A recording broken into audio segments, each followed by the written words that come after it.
Hey guys, Donna Toysലേക്ക് എല്ലാവർക്കും സ്വാഗതം. Hey guys, നമ്മളിപ്പോൾ ഉള്ളത് മാൻഡ്രിഡിലെ റെറ്റിനോ പാർക്കിലാണ്. ഇതാ നോക്കൂ, അവിടെ ഒരാൾ വായി നോക്കി നിൽക്കുന്നത് കണ്ടോ? വഞ്ചി ശരിയായ ദിശയിലേക്ക് തുഴയുന്നുണ്ടോ ഇല്ലയോ എന്ന് അറിയാൻ വേണ്ടിയിട്ട് ഇവിടെ ഒരാൾ വായി നോക്കി നിൽക്കുകയാണ്. റെറ്റിനോ പാർക്കിനെ കുറിച്ച് പറയുകയാണെങ്കിൽ ഒരുപാട് പറയാനുണ്ട് കേട്ടോ. മ്യൂസിയംസ്, ബുക്ക് സ്റ്റോൾസ്, ഗാർഡൻസ് എല്ലാം റെറ്റിനോ പാർക്കിൽ തന്നെയുണ്ട്. ഞങ്ങൾ ഫസ്റ്റ് തന്നെ പോയത് മ്യൂസിയംസിലേക്കാണ് കേട്ടോ.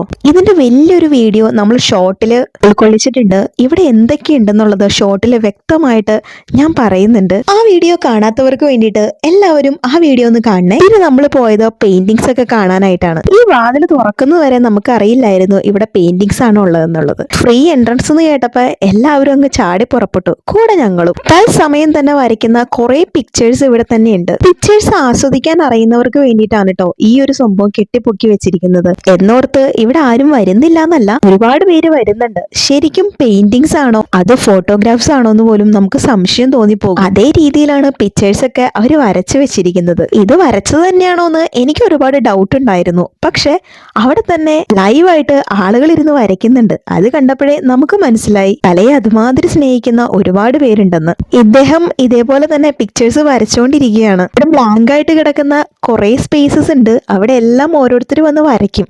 എന്തായാലും അതൊക്കെ കാണാൻ എനിക്ക് സാധിച്ചല്ലോ എന്നുള്ളൊരു സന്തോഷം മാത്രമേ ഉള്ളൂ. ലൈവ് ആയിട്ടുള്ള ക്രിയേറ്റിവിറ്റി ഇങ്ങനെ കാണാൻ സാധിക്കുന്നത് തന്നെ വലിയ കാര്യമാണ് കേട്ടോ. എല്ലായ്പ്പോഴും ഇതുപോലൊന്നും കാണാൻ സാധിക്കില്ല. എന്തോ ഭാഗ്യം കൊണ്ട് കണ്ടു. ഞങ്ങൾ വന്ന സമയത്ത് ആളുകൾ പതുക്കെ കുറവായിരുന്നു. പക്ഷെ ഇപ്പൊ കൂടി വരുന്നുണ്ട് കേട്ടോ. പിക്ചേഴ്സ് അവിടെ വെക്കുന്നതിലും നമുക്ക് കാണാൻ കുറച്ചുകൂടി ഇൻട്രസ്റ്റ് അവർ വരച്ചു കഴിയുമ്പോൾ അത് നോക്കി നിൽക്കുന്നതല്ലേ. ഞാനും കുറെ നേരം ഇതൊക്കെ നോക്കി നിന്നു. ഒന്നോ രണ്ടോ പേരൊന്നും അല്ല കേട്ടോ. ഓരോരോ ദിശയിലും ഓരോരോ ആളുകൾ വരയ്ക്കുന്ന കുറേ പിക്ചേഴ്സ് ഉണ്ട്. എല്ലാ പിക്ചേഴ്സിലും കുറേ കാര്യങ്ങൾ പറയാനായിട്ടുണ്ട്. ഡിസ്ക്രിപ്ഷൻസ് ഒക്കെ അതിൻ്റെ അടിയിൽ തന്നെ എഴുതി വെച്ചിരിക്കുന്നുണ്ട്. ചിലതിൽ മാറ്റി എഴുതി വെച്ചിരിക്കുന്നുണ്ട്. ഈ പിക്ചേഴ്സിനൊക്കെ ജീവനുള്ളതാണോ എന്ന് തന്നെ നമുക്ക് തോന്നിപ്പോകും. കുറച്ച് അർദ്ധനഗ്നമായിട്ടുള്ള പിക്ചേഴ്സും കാര്യങ്ങളൊക്കെ കാണാൻ സാധിച്ചു കേട്ടോ. ഡിപ്രഷൻ, ആൻസൈറ്റി, ഡ്രഗ്സിന്റെ അഡിക്റ്റഡ് ആയിട്ടുള്ള കുറെ ആളുകൾ, ഓരോരുത്തരുടെ മാനസികാവസ്ഥ പിക്ചറിലൂടെ എങ്ങനെയൊക്കെ നമ്മളെ കാണിക്കാൻ പറ്റുമോ ആ രീതിയിലേക്കാണ് ഇവർ വരച്ച് കാണിക്കുന്നത്. ഒരു ചുവരിന്മേൽ കളർഫുൾ ആയിട്ടുള്ള ലൈഫാണെങ്കിൽ മറ്റൊരു ചുവരിന്മേൽ ഡാർക്ക് ആയിട്ടുള്ള ലൈഫാണ്. ലൈഫിന്റെ ഇരുണ്ട തലങ്ങളാണ് ഓരോ പിക്ചേഴ്സിലും നമുക്ക് കാണാൻ സാധിക്കുന്നത്. നിരാശയിൽ ലൈഫ് മുന്നോട്ട് പോകുന്ന കുറെ ആളുകളുടെ ലൈഫിന്റെ ഓരോ അനുഭവങ്ങള് പിക്ചറിലൂടെ വരച്ചു ചേർത്തിരിക്കുകയാണ്. പിന്നെ ഒരു കാര്യം പറയട്ടെ, ഈ പിക്ചേഴ്സിനൊന്നും ഡിസ്ക്രിപ്ഷൻ ഇല്ല. നമ്മൾ കാണുന്ന കണ്ണിലൂടെയാണ് നമ്മൾ ഇതിനെ ഡിസ്ക്രൈബ് ചെയ്യേണ്ടത്.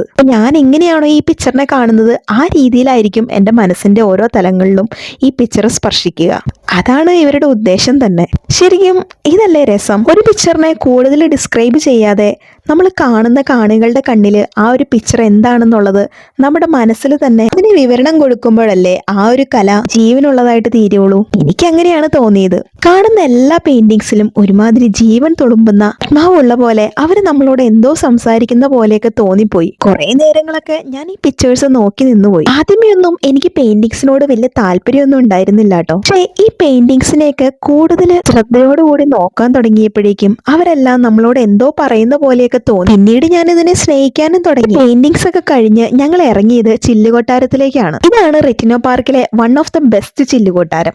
ചില്ലുകൊട്ടാരം എന്നാണ് പറയുന്നത്. ഇതിന് വേറെന്തോ ഒരു പേരുണ്ട് കേട്ടോ. ഞാൻ ഒരു സമയത്ത് ഈ ചില്ലുകൊട്ടാരത്തിന്റെ ഉള്ളിലോട്ട് കയറിയിട്ടുണ്ട്.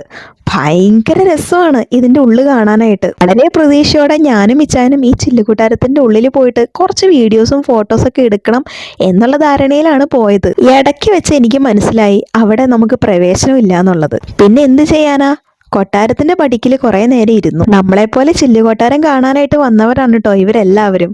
പക്ഷെ ഇവരിയ്ക്കുന്ന ഇരിപ്പ് കണ്ടില്ലേ, അതേപോലെ നമുക്കും ഇരിക്കേണ്ടി വരും. റെറ്റിനോ പാർക്ക് പിന്നെ നീണ്ടു വിഘടിച്ച് കിടക്കുന്നത് കൊണ്ട് തന്നെ വേറെ കാര്യങ്ങളൊക്കെ കാണാനുണ്ട്. അവിടെ അങ്ങോട്ട് ആരും കിടക്കാൻ പാടില്ല എന്ന് പറഞ്ഞ് ഒരു വലിയ റിബൺ കെട്ടിവെച്ചിരിക്കുകയാണ്. ഇതിന്റെ ഉള്ളിലോട്ടൊന്ന് കിടന്നായിരുന്നെങ്കിൽ ഒരു വ്ളോഗിനുള്ളതായേനെ. പക്ഷെ എന്ത് പറയാനാ, അൺഫോർച്ചുനേറ്റ്ലി ഇത് അടച്ചുവിട്ടിരിക്കുക. പ്രത്യേകിച്ച് ചില്ലുകൊട്ടാരത്തിന്റെ ഉള്ളിലോട്ട് കാണാനായിട്ട് ഒന്നുമില്ല. ഫുള്ള് ക്രിസ്റ്റൽ കൊണ്ട് ഡെക്കറേറ്റ് ചെയ്ത് വെച്ചിരിക്കുന്നു. പക്ഷെ ഇതിന്റെ ഉള്ളിലോട്ട് കയറുമ്പോൾ എന്തോ ഒരു എക്കോ എഫക്റ്റ്.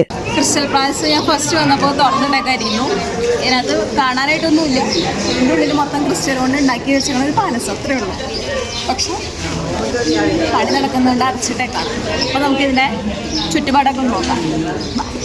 റെറ്റിനോ പാർക്കിന്റെ ഫുള്ള് വീഡിയോ നമ്മൾ ഷോർട്സിലിട്ടുണ്ട്. കാണാത്തവരുണ്ടെങ്കിൽ കാണുക. അപ്പോൾ നെക്സ്റ്റ് വ്ളോഗിൽ കാണുന്നവരേക്ക് till then take care, by.